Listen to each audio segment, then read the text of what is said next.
వసంత పంచమికే శ్రీ పంచమి అని పేరు. ఈ రోజున అక్షరాభ్యాసం చేస్తే చక్కని విద్యా వివేకం చిన్నారి బాలబాలికలకు అబ్బుతుంది అని సంప్రదాయం చెబుతుంది. ఉగాది నాడు మనకు వసంత ఋతువు ప్రారంభమవుతుంది, కానీ ఆ వసంత శోభ ఈ పంచమి నాడు అంటే ఈరోజే ప్రారంభమవుతుంది. ఈ ప్రపంచమంతా కూడా మూలా నక్షత్రం అనబడే నక్షత్రం పరిధిలో ఉంది.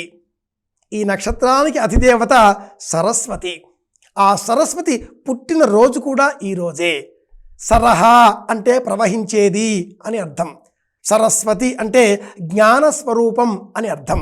మనలో అంతర్గర్భితంగా ఉండేటటువంటి జ్ఞానవాహిని ఉత్తమ మార్గాల్లో ప్రయాణిస్తూ నిద్రాణమై ఉన్న చైతన్యాన్ని మేలుకొల్పే విధంగా అక్షరాభ్యాసం చెయ్యాలి. ఇది ఈ రోజుననే మనం శ్రీకారం చుట్టడంలో ఉండే అంతరార్థం. ఈ రోజున మనం అక్షరాభ్యాసం చేస్తే అనంతమైన విజ్ఞానాన్ని ఈ రోజున మనం ఔపాసన పట్టడానికై అంకురారోపణం చేసిన వాళ్ళం అవుతాం. ఎక్కడ ఆరంభమో అక్కడే మొదలు కనుక ఈరోజు తప్పనిసరిగా అక్షరాభ్యాసం చేద్దాం విద్యార్థి బాలబాలికలకు.